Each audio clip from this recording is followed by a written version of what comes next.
Bienvenidos a Casa Clásico, the one-stop shop for all things Clásico ahead of tomorrow's showdown here in Miami between Barcelona and Real Madrid. Two clubs, by the way, that have had more than their fair share of legends don their respective uniforms, including our own stars. It's ESPN FC from Miami, and we kick things off right now.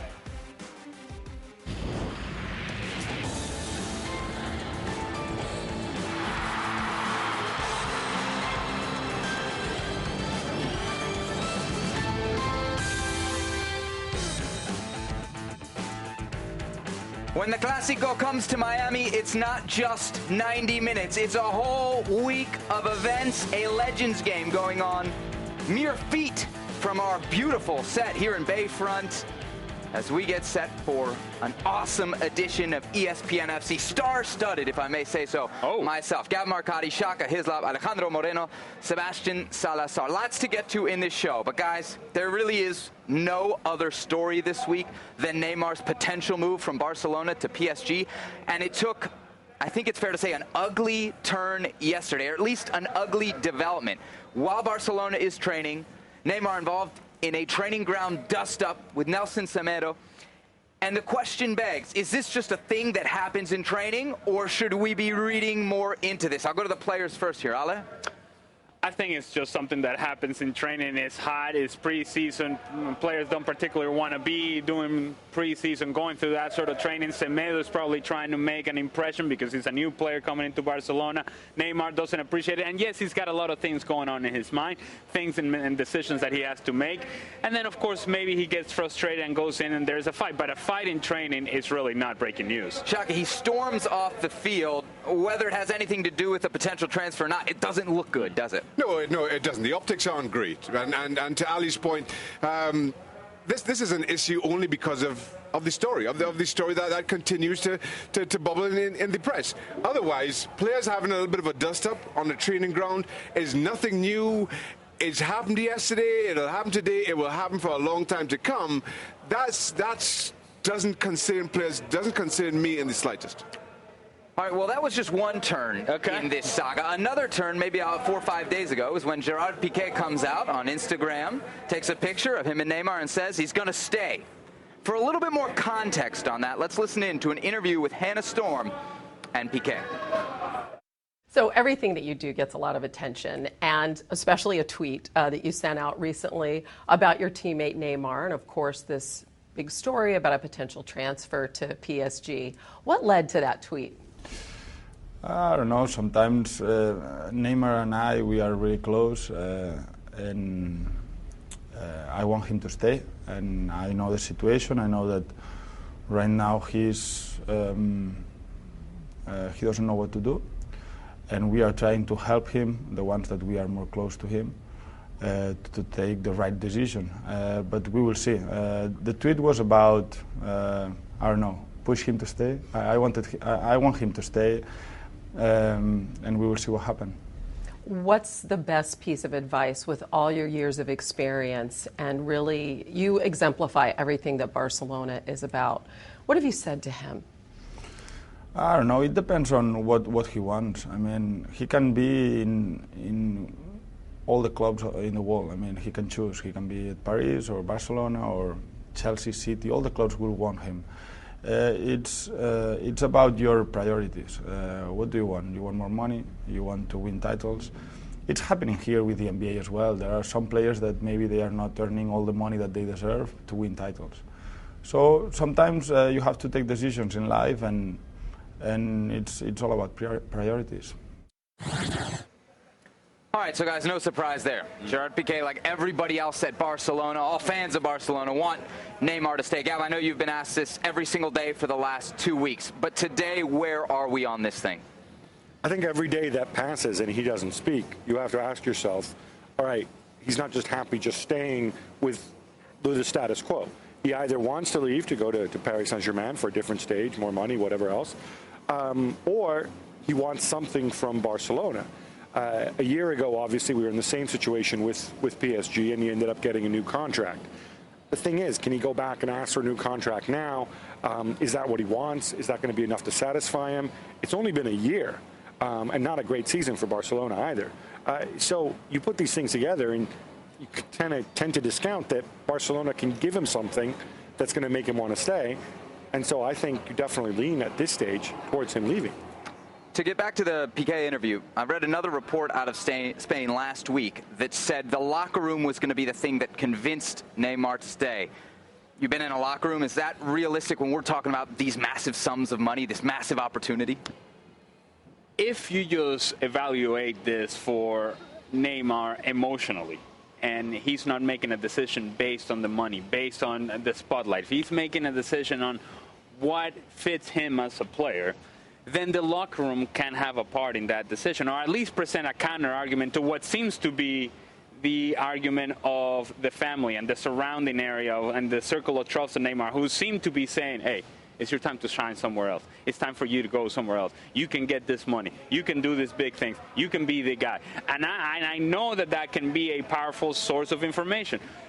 The only way to counter-argue that is with the locker room and the power that you have within that locker room. And it has to be Lionel Messi and it has to be Luis Suarez, whether they reach out to him and say, hey, we have something special here.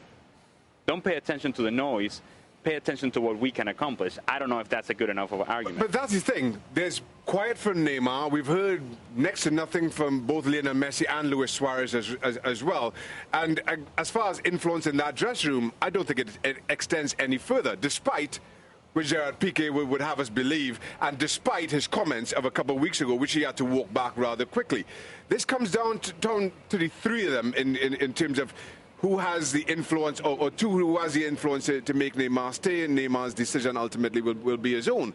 I don't see how anybody else comes into play. Anybody else in that Barcelona dressing room comes into play. But if we feel that there has to be an argument made by the locker room, he needs to be convinced to stay, it's because he's already out the door. It's almost as if it's a last-ditch effort to say, hey, Neymar, we can do things here. If he's already gone, it just feels very difficult that they can track him back. I think it also means plausibly that, again, if it is down to the teammates convincing him, then you would kind of conclude, and we're in the realm of speculation, that something happened or there's something else that we don't know about in terms of locker room dynamics. If that's all it takes, if it's them sitting him down, putting their arm around him, convincing him, you can only assume that something went wrong, something happened, and now it's up to people in the locker room to walk it back. Frankly, I find that really implausible. Yeah, but the board is not going to convince him. Barcelona is not going to convince him. So who would have a personal relationship with him to have him take a decision to stay rather than what seems to be a already made decision for him to go? The only people that can do that are those that are very close to you. And it's not the family, because the family wants him to go. Exactly. So then you're running out of options. It has to be the players. Okay, so let's put our money where our mouths are. One word. What do you think? Will he stay or will he go?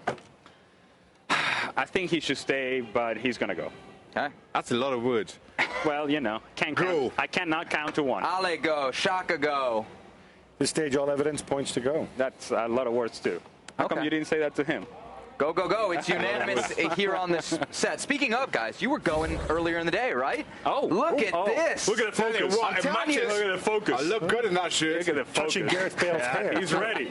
He's ready to go. I was trying to pull out that man bun thing he's got. Oh, look at this. Well, you know, Neymar's gone, so we take him out of the picture. Yeah, there we go. Next best thing. Next best thing to Neymar.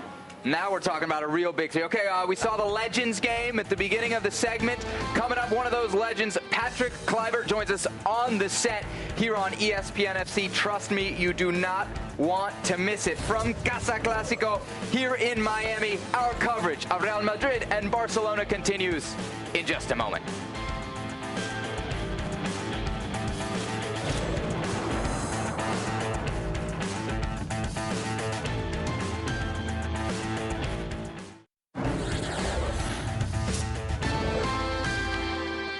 The La Liga Legends match has just wrapped up. I'm telling you guys, these guys have not lost a step. Julio Baptista there with the goal, but the assist, which is what we really care about. None other than Patrick Kluivert. He joins us now on the set here at ESPN FC. Patrick, it is a great pleasure to have you, but we didn't get the final score. What happened in the game? Next question. No, I get a chance to interview a legend, and I blow it on the first question. We 7-5. Okay. That hurt. That hurt. I could tell that hurt. I mean, he knew it already, I think.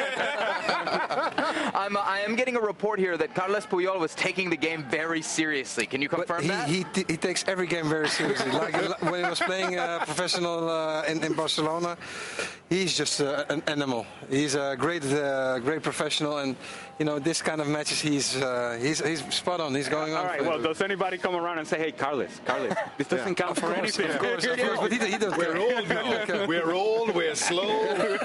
He really doesn't care.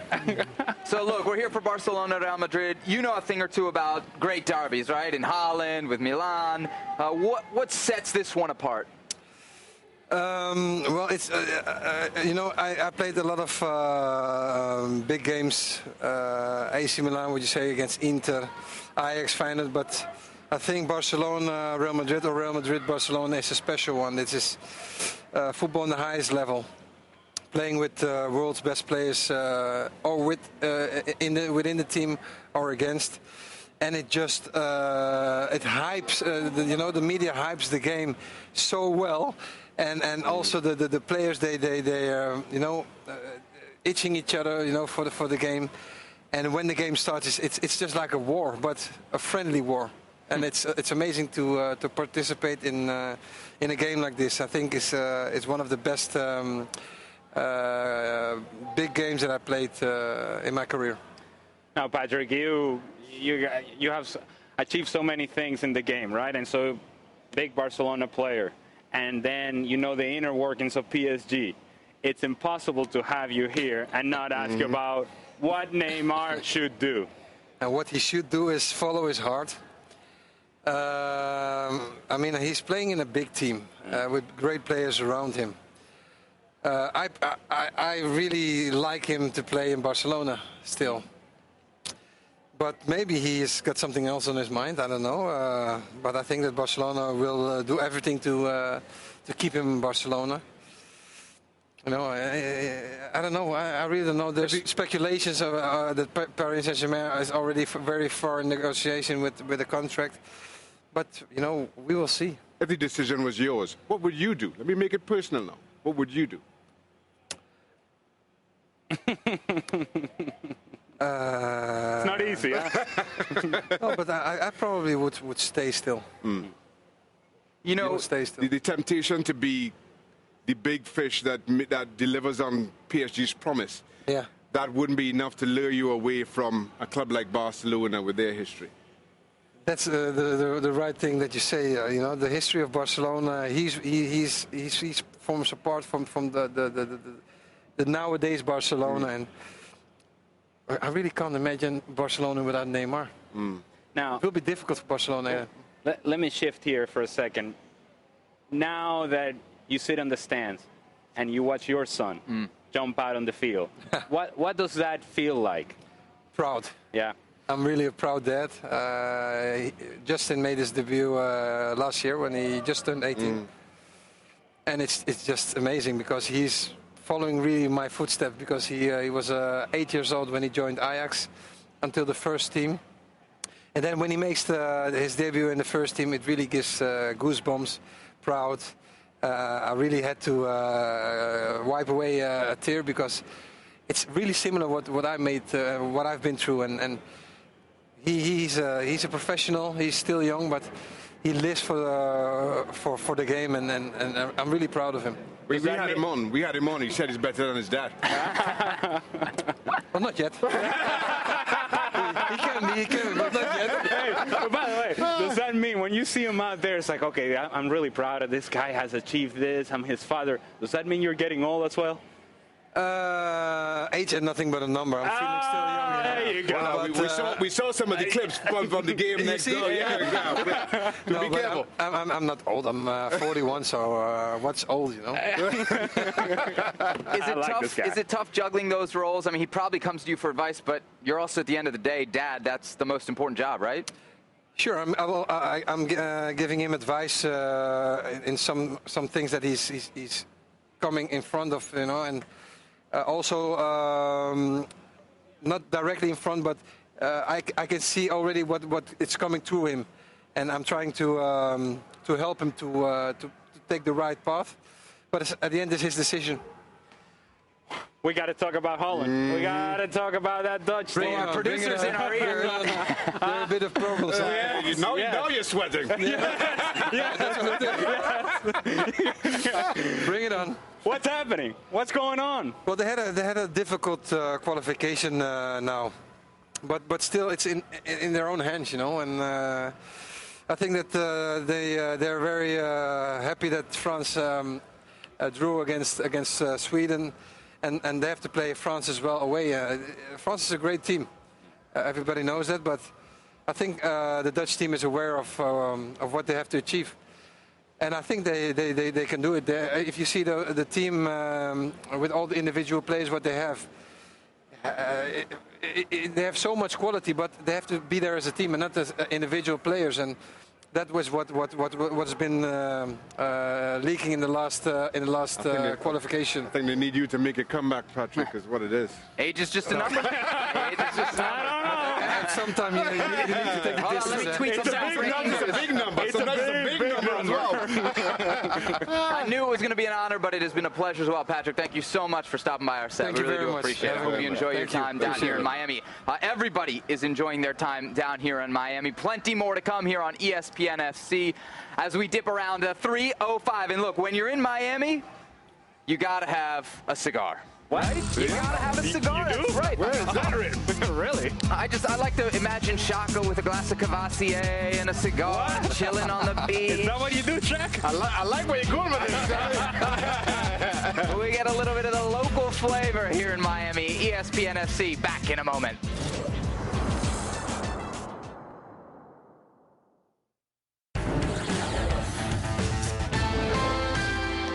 I'm telling you, the stars are everywhere in Miami. I don't know if this guy is a star, but he can juggle. Certainly juggles. Yes, like, no. look at that. I'm impressed. Okay. I guess the next obvious question is... The all right foot, though. All right foot. Well, can he complete a 5-yard pass? That'd be important. He's asking for... okay. He's got the fans going. Look, beautiful. Bayfront here in Miami. ESPN FC with you. Guys, what an event. What a set. What a backdrop. We're never going back to Bristol, right? No, yes, we are. Sunday. Look, Get used to it. These are the wild times. The transfer rumor never stops. The rumor mill never stops. Latest is that Gareth Bale to Manchester United is heating up again. Gab, what can you tell us? I think this is people putting 2 and 2 together in the sense that if Real Madrid signed Kylian Mbappe, there's only so much playing time to go around, and Bale could be the one sacrificed in that front three. Now, it should be mentioned, Gareth Bale's agent, Jonathan Barnett, your old friend, came out and said, no, nothing in it. He's staying put. Every indication is Bale has no great desire to leave. United also slightly pouring cold water on this. But, you know, there's a month left in the transfer window, and Gareth Bale might be really keen to stay, but things may change between now and August 31st. Jonathan Barnett, by the way, Shaka's former agent, for those that don't know. Okay, big so time. You had the quote from Barnett. Let me read you this from Zidane. I hope the BBC can stay for this season, he continued, but anything can happen right up until August 31st. Should I read into that at all? You can. You can choose to do so, and really I don't see why Zidane would actually open that door to where you could read into it and say, well, maybe there's something to this. Maybe we go back to the conversation that we picked up of Jose Mourinho and Gareth Bale. Like, you know, if you want to come to United, you got to say something. You can't remain quiet. However, I do look at Gareth Bale as a player that wants to triumph in Real Madrid, and it maybe is a personal challenge for him that he has a full season of full fitness and he can be the player that we all think he could be for Real Madrid, but hasn't been consistently. You're laughing. But why? I think Gareth Bale's had some, not this past season when he was injured, but it's not like he's gone to Real Madrid and been a dud or a passenger. Did I say that? Well, you said, I think Gareth Bale wants to triumph in Real Madrid. He has triumphed in Real Madrid. And now maybe he wants to go back and... Wait a minute. At which point did I say that he had been a dud?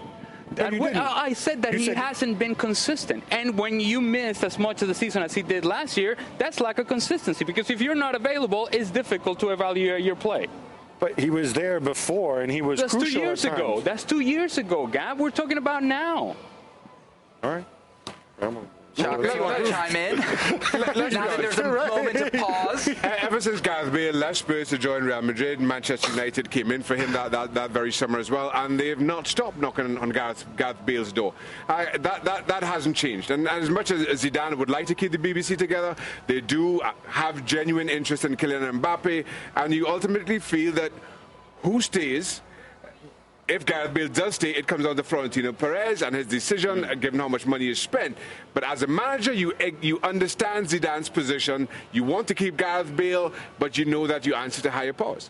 Ale, if you were advising him, what would you tell him if there's that big money offer from Manchester United, the opportunity to move? I tell him to stay put, just like I would tell Neymar to stay put. I think Gareth Bale can do much better at Real Madrid, and he's the sort of player that should be at that level, at that elite level. Gab, back to your point, does his future at Real Madrid, is it linked to whether or not Mbappe comes? I think it most definitely is. There's a financial aspect to it. There's a playing time aspect to it. And I also think, if you're Gareth Bale, you're happy there, but sometimes cycles end, and you went there for an enormous amount of money. You did, despite what some people think, extremely well, and you will be remembered at the Bernabeu for a very long time.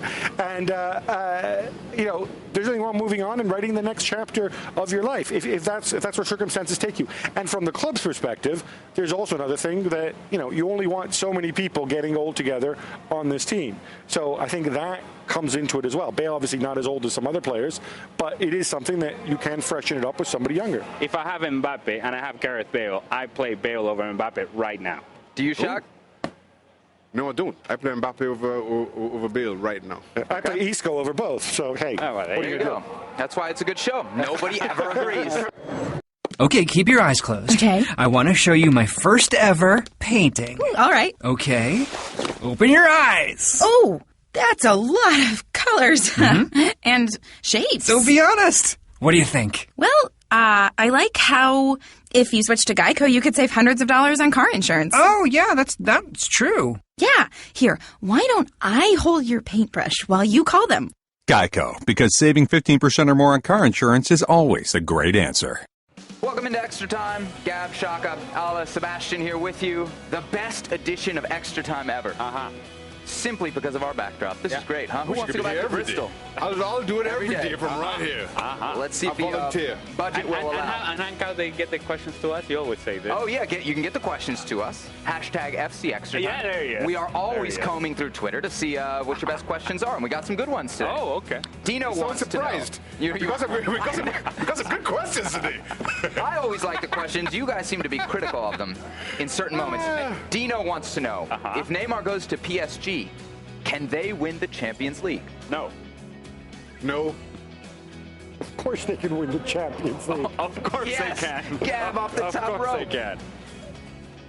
I mean, when we're talking as if, they're moving to like Little Hampton FC. I mean, PSG are a very good side. What do you have against Little Hampton FC? I don't think they'll be winning the Champions League. Okay, all right. No, but, you look at last season, they're not lacking for talent.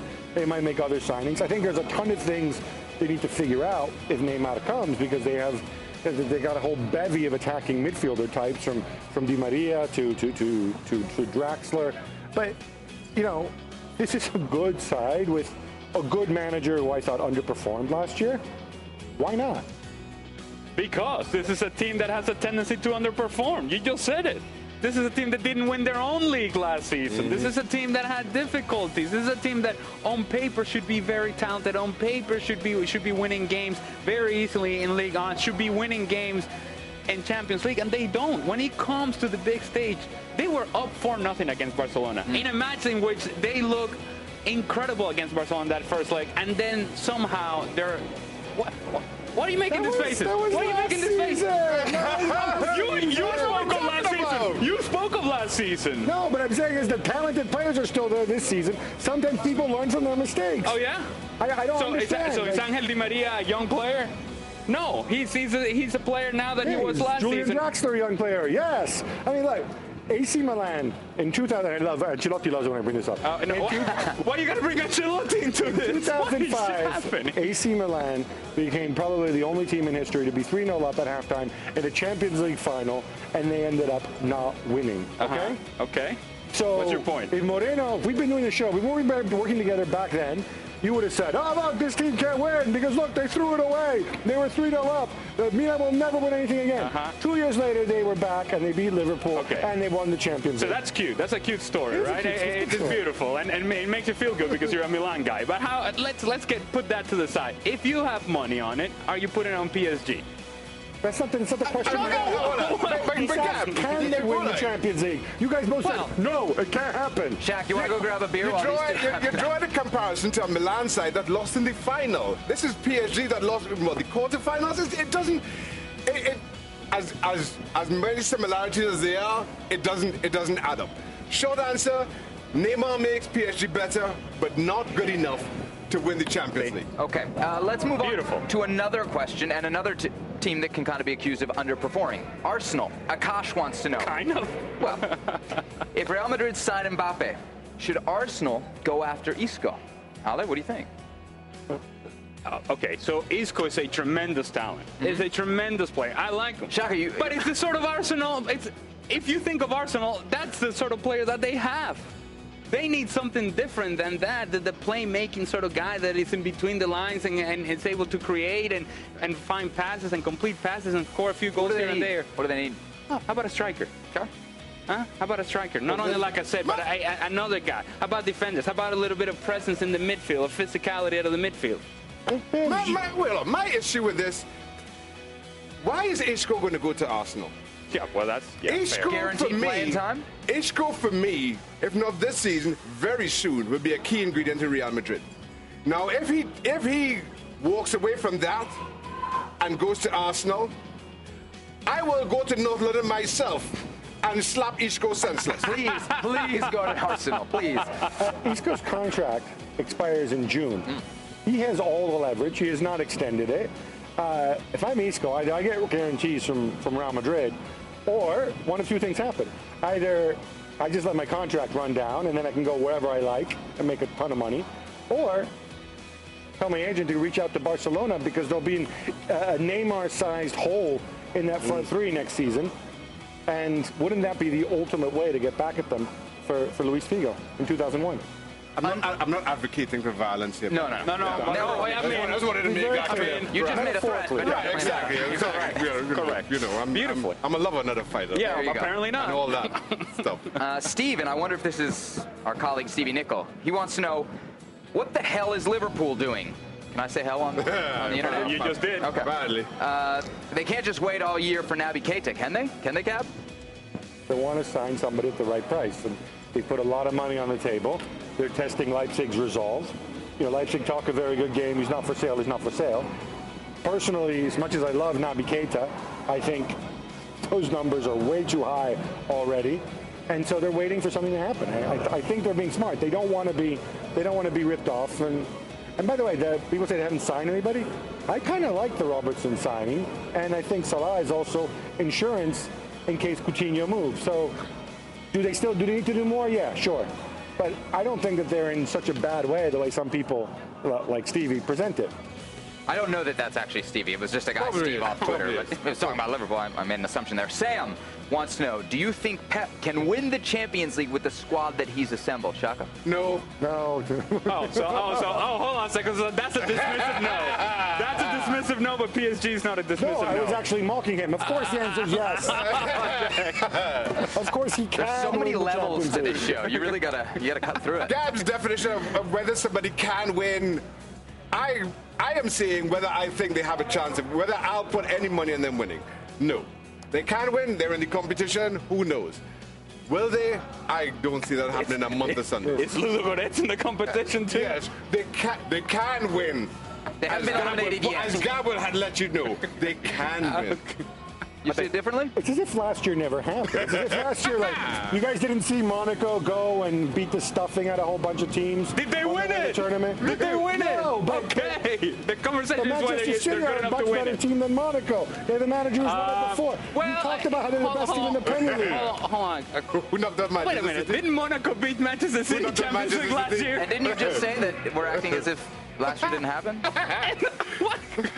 I'm so little confused. He's getting the gap. Yeah, he's starting to sweat profusely now. It's you guys. Yo, sorry. You know what this segment is like now live. You know what it's like to be under the... Listen. Right? This is living in Moreno world, right? Yeah. In Moreno It's a good world, place. there's just a bunch of teams that can never win it. And there's only one team that can win it, even though that would be Real Madrid, even though that would involve them winning it 3 years in a row, which hasn't happened in Moreno's lifetime. Okay, Moreno World is a good world, let me tell you. I like it. Yeah, you can come in anytime you want. In and out. Free entry for everybody.